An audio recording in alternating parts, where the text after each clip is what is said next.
Noong Hunyo 2022, nahalal ako bilang leader ng pangkat na responsable para sa gawaing video. Pagkalipas ng ilang panahon, nasanay na ako sa gawain at nagawa kong subaybayan at maunawaan ang kalagayan ng mga membro ng pangkat at ang pag-usad ng gawain.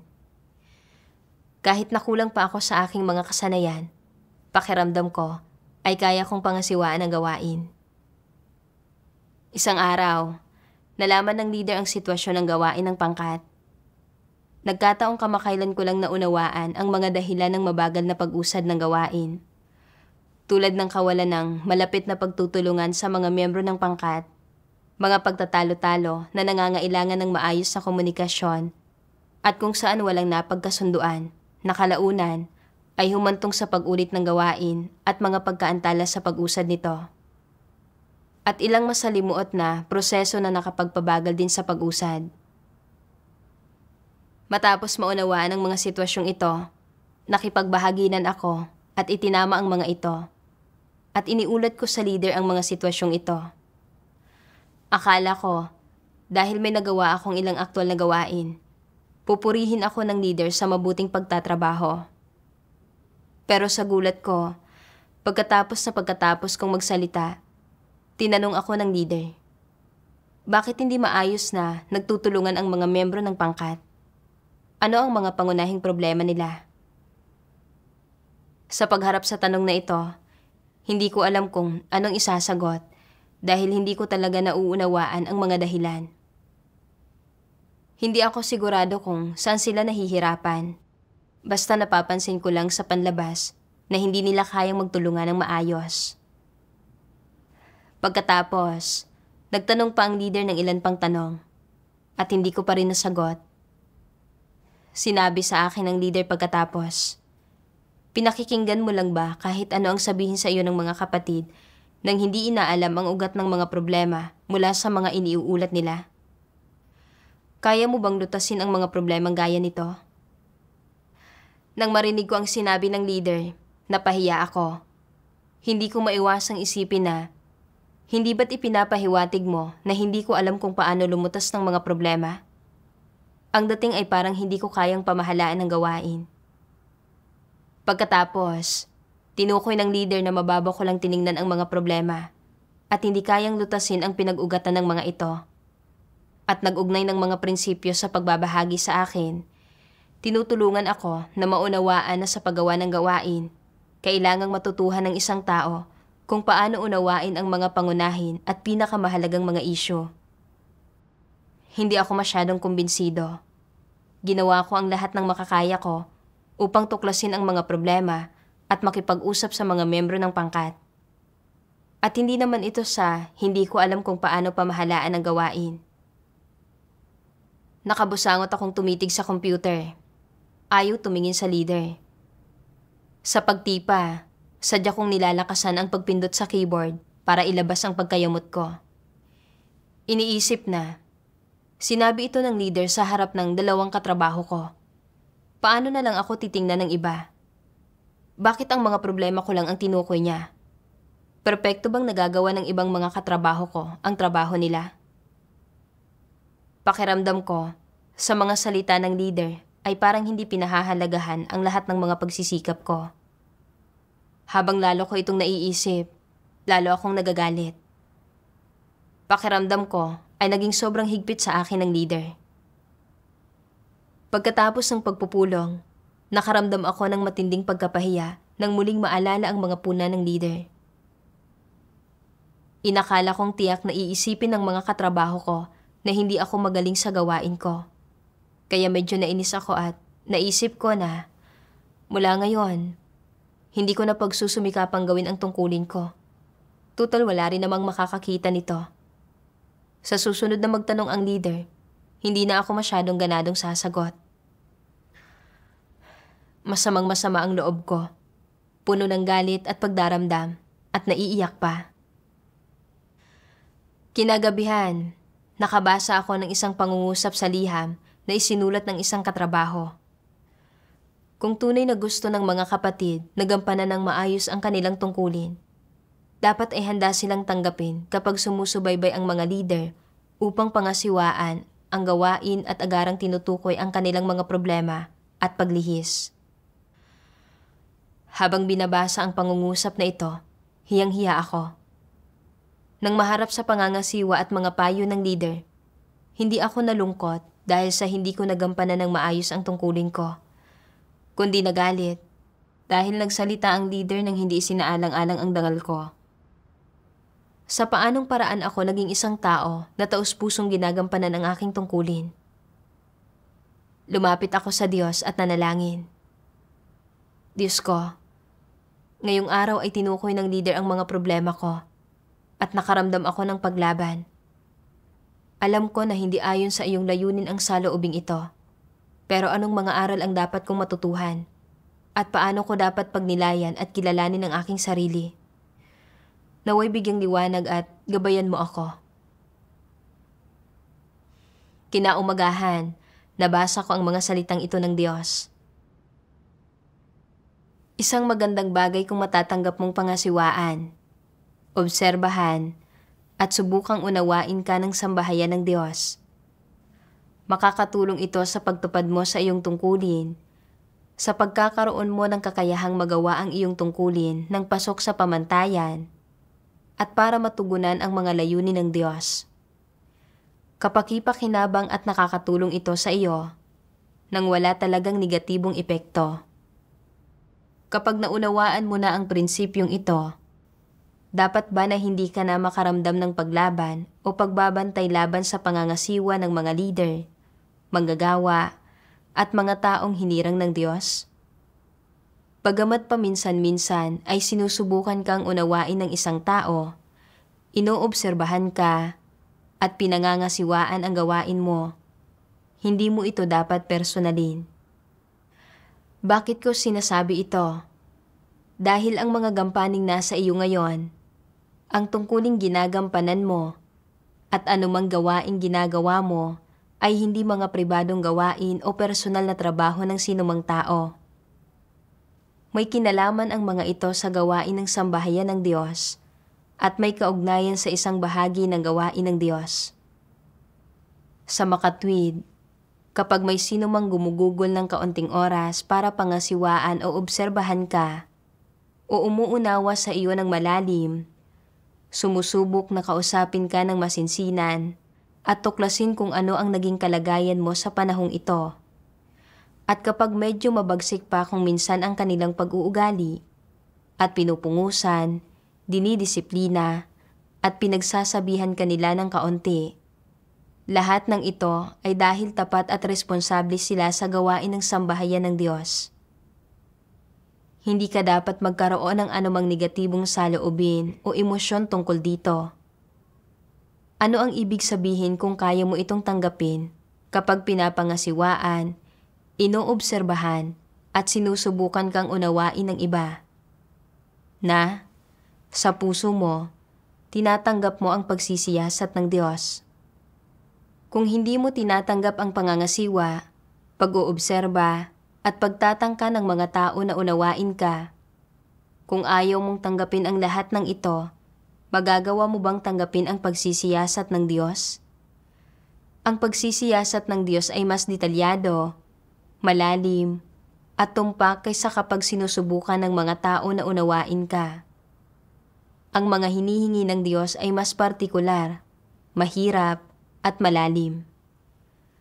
Kung hindi mo matanggap ang pangangasiwa ng mga hinirang na tao ng Diyos, walang kabuluhang mga salita lamang ba ang sinasabi mo na kaya mong tanggapin ang pagsisiyasat ng Diyos?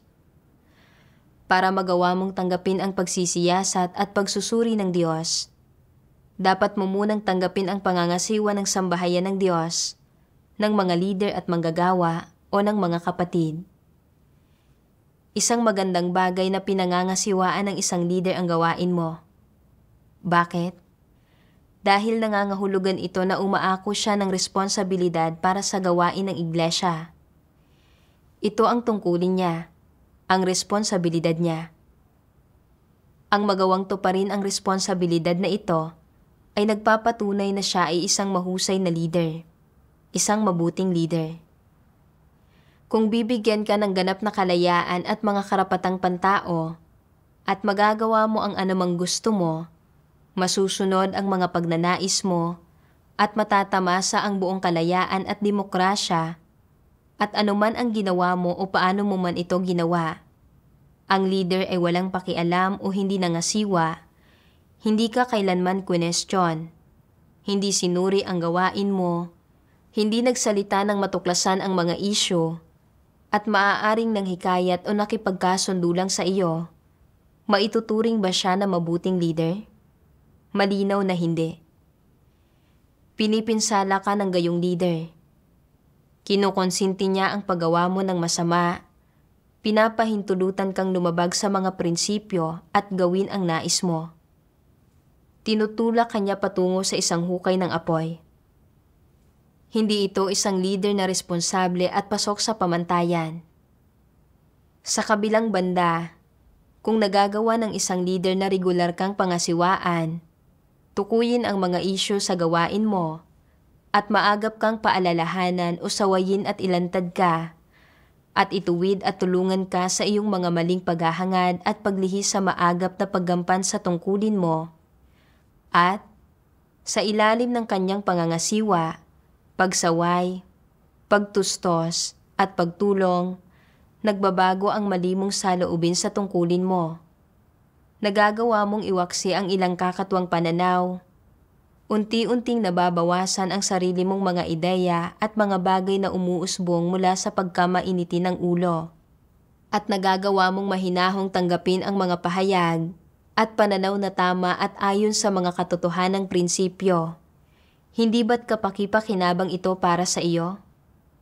Napakalaki nga ng mga pakinabang. Pinakalma ng mga salita ng Diyos ang puso ko. Napagtanto ko na ayaw ng Diyos na makita akong nagkikimkim ng labis na hinanakit. Sa halip, inaasam ng Diyos na magawa kong payapain ang sarili ko. Pagnilayan muna ang mga paglihis at problema sa aking gawain, at tanggapin ang pangangasiwa at paggabay ng leader. Nabasa ko na sinabi ng Diyos na ang mga responsabling leader at manggagawa ay susubaybay at uunawa sa gawain ng bawat isa. Tutuklasin ang mga problema at paglihis at magbibigay ng paggabay at pagtutuwid sa tamang oras. Minsan, maaaring medyo mahigpit ang kanilang saloobin at may kasama pang pagpuna at pagpupungos. Sa totoo lang, nagiging responsable lang sila sa gawain at ito ay upang matiyak na nagagawa ito ng maayos. Ito ang dapat gawin ng isang pasok sa pamantayan na leader. Kapag humaharap sa pangangasiwa at paggabay ng leader, ang isang makatwirang tao ay dapat aktibong tanggapin ang mga ito. Gayunpaman, ang unang reaksyon ko sa mga ito ay ang makadama ng paglaban at sinubukan ko pang ipagtanggol ang sarili ko sa puso ko upang hindi mapahiya. Sa paanong paraan ako mayroong tunay na saloobin ng pagtanggap. Habang pinagninilayan ko kung paanong kahahalal ko lang bilang leader ng pangkat at maraming mga pagkukulang, naunawaan ko ng pangangasiwa, pagtatanong, at paggabay ng leader ay nangangahulugang nagiging responsable siya sa gawain. Tulad noong tinukoy ng leader na mababaw ko lang tiningnan ang mga isyo at hindi ko nauunawaan ang pinag-uugatan ng kawalan ng maayos na pagtutulungan sa mga membro ng pangkat na nagdulot ng hindi ganap na paglutas sa mga problema. Sa masusing pagninilay, napagtanto ko na gayon nga ang nangyari. Mababaw pala ang pamamahala ko sa gawain at hindi ko nilulutas ang ugat ng mga problema na natural na humantong sa hindi magagandang resulta.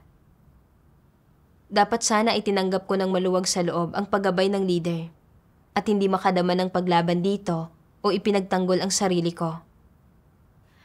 Nang maisip ko ito, wala na akong naramdaman pang paglaban sa leader. Pagkatapos, naalala ko na sinabi ng Diyos na dapat nating pagnilayan at kilalanin ang ating sarili sa bawat sitwasyong nararanasan natin. At tanging sa ganitong paraan lang tayo magkakaroon ng pag-usad at pagbabago.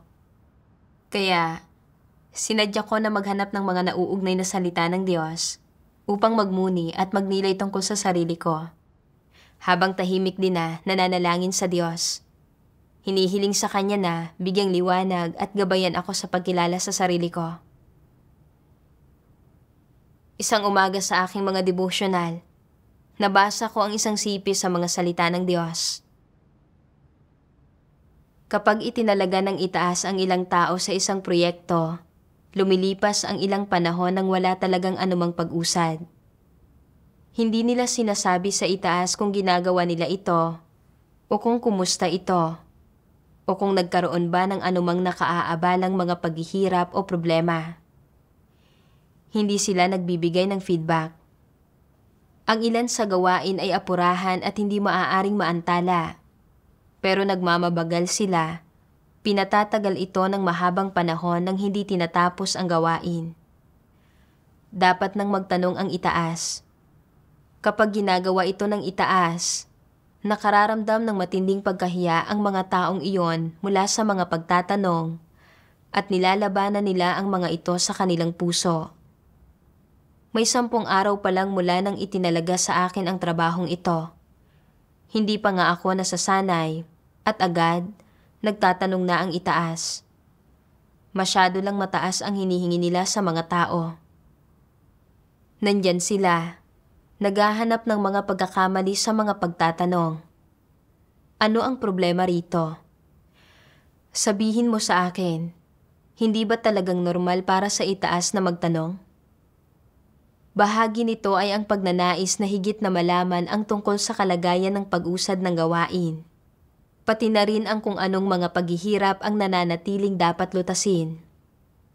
Bukod pa riyan, ito ay isang pagnanais na higit pang malaman ang tungkol sa kung anong uri ng kakayahan mayroon ang mga taong itinalaga nila sa gawaing ito. At kung talagang malulutas ng mga ito ang mga problema at magagawa ang trabaho ng maayos. Gustong malaman ng itaas kung ano talaga ang mga totoong nangyayari at kadalasan, nagtatanong sila sa gayong mga kaganapan. Hindi ba't isang bagay iyon na dapat nilang gawin? Nag-aalala ang itaas na hindi mo alam kung paano lutasin ang mga problema at hindi mo kayang pangasiwaan ang trabaho. Kaya nagtatanong sila. Medyo palaban at nasusuklam ang ilang tao sa gayong mga pagtatanong. Ayaw nilang hayaang magtanong ang mga tao at hanggat ginagawa ito ng mga tao, lumalaban sila at may mga pag-aalinlangan. Palaging nag-iisip, bakit palagi silang nagtatanong at naghahanap na mas marami pang malaman? Ito ba ay dahil wala silang tiwala sa akin at minamaliit nila ako? Kung wala silang tiwala sa akin, hindi nila ako dapat gamitin. Hindi nila kailanman nauunawaan ang mga pagtatanong at pangangasiwa ng itaas. Sa halip ay nilalabanan ang mga ito. May katwiran ba ang ganitong mga tao? Bakit hindi nila pinahihintulutan ang itaas na magtanong at mangasiwa sa kanila? Saka bakit sila mapanlaban at mapanuway? Ano ang problema rito? Wala silang pakialam kung epektibo ang pagganap nila sa kanilang tungkulin o kung nakahahadlang ito sa pag-usad ng gawain. Hindi nila hinahanap ang mga katotohanang prinsipyo kapag ginagawa nila ang kanilang tungkulin. Sa halip ay ginagawa nila ang anumang gustuhin nila. Hindi nila iniisip ang mga resulta o kahusayan ng gawain. At talagang hindi nila iniisip ang mga interes ng sambahayan ng Diyos. Lalong hindi ang kung ano ang nilalayon at hinihingi ng Diyos. Ang pag-iisip nila ay, may sarili akong mga paraan at nakagawian sa paggawa ng aking tungkulin. Huwag masyadong humingi sa akin o maging masyadong detalyado sa paghingi sa akin ng mga bagay-bagay. Sapat na nagagawa ko ang aking tungkulin. Hindi ako pwedeng masyadong mapagod o magdusa ng sobra. Hindi nila nauunawaan ang mga katanungan at mga pagtatangka ng itaas na malaman ang higit pa tungkol sa kanilang gawain. Ano ang kulang sa kawalan nilang ito ng pangunawa? Hindi ba't nawawala rito ang pagpapasakop? Hindi ba't nawawala rito ang pagpapahalaga sa responsibilidad? Katapatan? Kung tunay silang responsable at tapat sa paggawa ng kanilang tungkulin, tatanggihan ba nila ang mga pagtatanong ng itaas sa kanilang gawain? Mauunawaan nila ito. Kung talagang hindi nila ito nauunawaan, iisa lang ang posibilidad. Nakikita nila ang kanilang tungkulin bilang bukasyon nila at kabuhayan nila. At sinasamantala nila ito. Itinuturing ang tungkulin na kanilang ginagawa bilang isang kondisyon at pangnegosasyon para makakuha ng gantimpala sa lahat ng oras. Gagawa lang sila ng kaunting prestihiyosong gawain para makalusot sa itaas, nang walang anumang pagtatangka na tanggapin ang atas ng Diyos bilang tungkulin nila at obligasyon nila.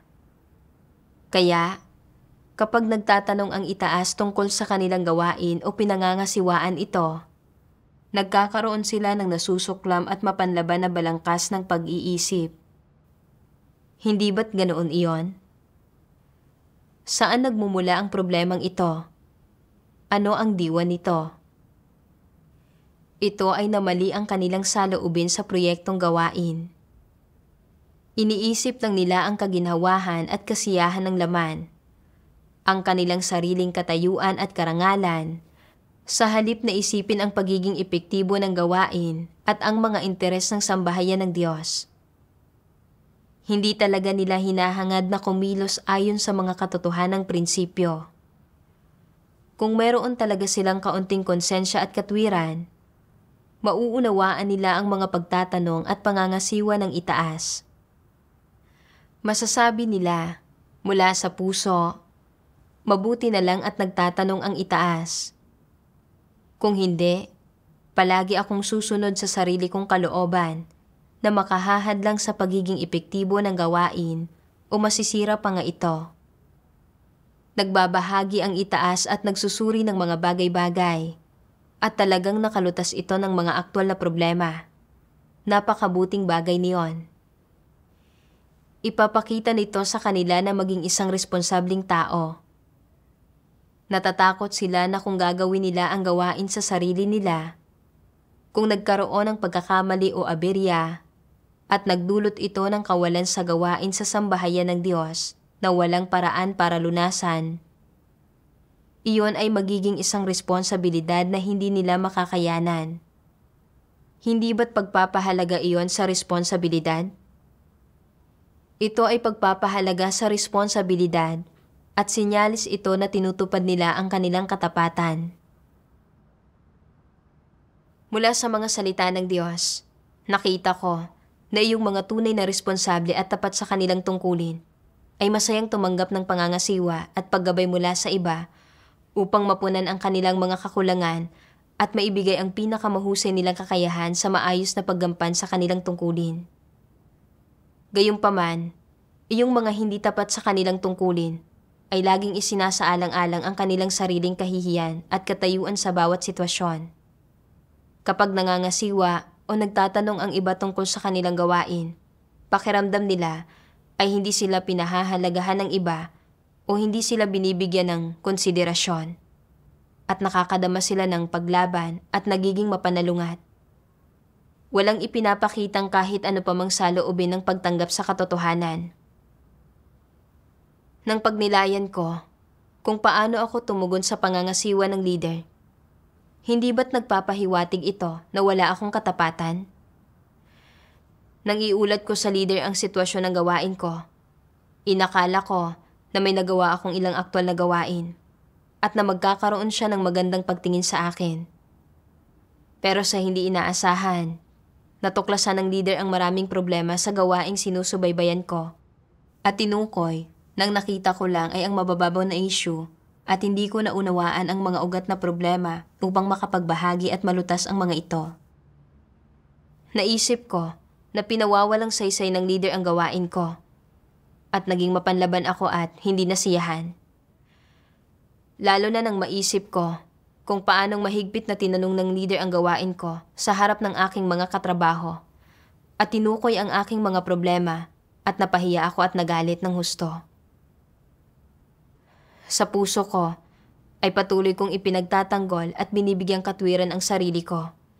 Sinusubukang hindi mapahiya at naghinanakit pa. Sa katunayan, ang pangangasiwa at paggabay ng leader ay para tulungan akong magampanan ng maayos ang tungkulin ko. Nakapakipakinabang para sa gawain ng iglesia.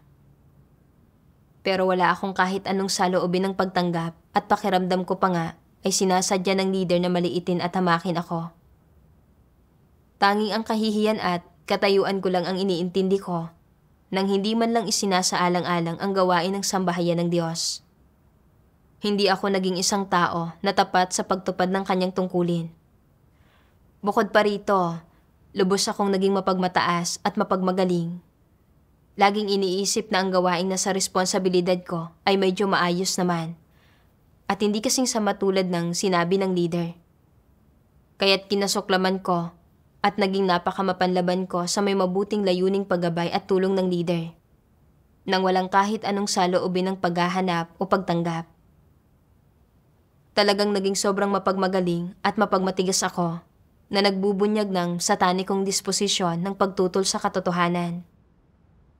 Paano ko matatanggap ang katotohanan at makakamit ito kung hindi ko man lang matanggap ang normal na paggabay ng iba habang ginagawa ko ang aking tungkulin?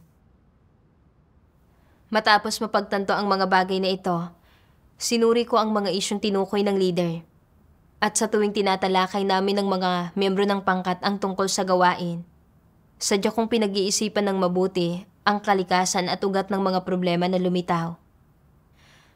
Pagkatapos ay, tinutukoy ko ang mga solusyon sa mga tunay na isyong ito.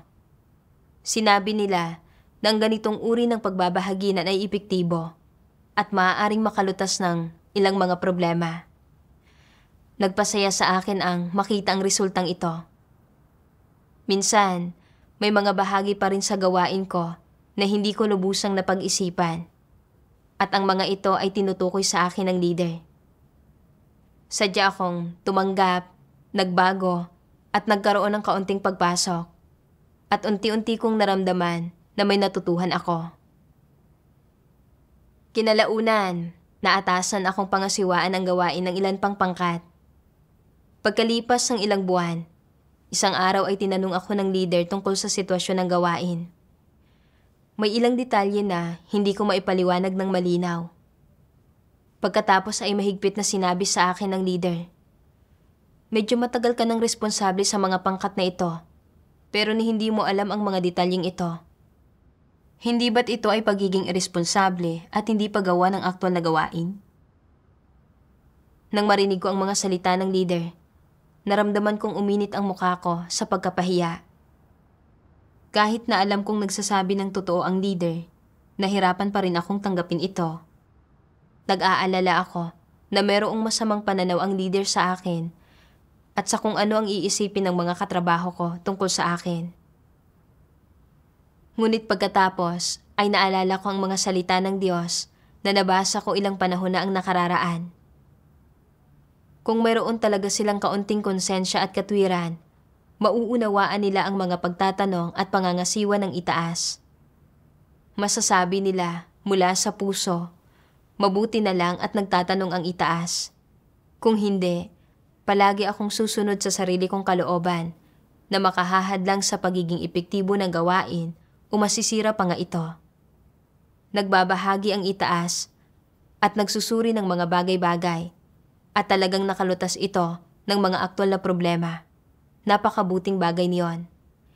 Ipapakita nito sa kanila na maging isang responsableng tao. Amen. Habang pinagbubulayan ko ang mga salita ng Diyos, unti-unting napayapa ang puso ko. Ang mga pagtatanong ng leader sa gawain ko ay dahil sa kanyang responsibilidad para sa gawain. Ako ang hindi nakaganap ng aktwal na gawain. Anong dahilan ang mayroon ako para lumaban sa pagpuna at pagpupungos ng iba? Patuloy akong nag-aalala para sa kahihiyan ko. Hindi ba't sa ganito ay sinusubukan ko pa ring ipagtanggol ang sarili ko? Hindi ba't sa ganito ay inuuna ko pa rin ang kahihiyan ko bago ang gawain ng sambahayan ng Diyos? Kung iisipin, dahil ako ang responsable para sa gawain ng mga pangkat na ito, Dapat ako ang may responsibilidad na akuin ang gawain. Pero ngayon, nang detalyado ng tinanong ng leader ang gawain, naging malinaw na hindi ko nauunawaan ang mga detalye ng mga gampaning ito at nawala akong ginawang aktwal na gawain. Pero gusto ko pa rin hindi mapahiya at ayaw ko na isiwalat o punahin ako ng iba. Hindi ba't ito ay hindi pa rin pagtanggap sa katotohanan? Nang mapagtanto ko ito, nakaramdam ako ng kaunting pagsisisi sa sarili at handa akong tanggapin ang paggabay ng leader upang itama ang mga problema ko. Pagkatapos, nagsimula akong magkusang makibahagi sa gawain ng pangkat at aktwal na maunawaan ang mga tiyak na sitwasyon ng bawat aspekto nito. Ipinabatid ko sa mga miyembro ng pangkat ang mga problemang natukoy ko at ipinahayag din nila ang pagpayag na agad na lutasin ang mga isyong ito. Sa pamamagitan ng aktwal na pakikilahok sa gawain, marami akong natutuhan. Maingat kong pinagbulayan ang mga problemang umiral sa gawain at kalaunan ay nakaisip ako ng ilang ideya. Mas naging magaan ang pakiramdam ko sa pagsasanay sa ganitong paraan. Sa pamamagitan ng karanasang ito, napagtanto ko na ang pagtanggap sa pangangasiwa at paggabay sa paggawa ng tungkulin ng isang tao ay isang saloobin ng pagiging responsable sa gawain ng iglesia. Marami pang mga paglihis at kapintasan sa aking tungkulin na nangangailangan ng pangangasiwa at paggabay ng leader. Kung aasa lang ako sa sarili ko, hindi ko magagampanan ng maayos ang maraming gampanin at maaaring makaantala pa sa gawain ng iglesia. Ang pangangasiwa at paggabay ng leader sa gawain ko ay hindi para gawing mahirap ang mga bagay para sa akin. Sa kabilang banda, ang mga ito ay kapaki-pakinabang sa akin para magampanan ko ng maayos ang tungkulin ko at makapagnilay at malaman ang mga kakulangan at kahinaan ko. Ngayon, kaya ko nang pakitunguhan ng tama ang pangangasiwa at paggabay mula sa mga kapatid at handa akong tanggapin ang mga ito, magnilay sa aking sarili at iwasto ang aking mga paglihis.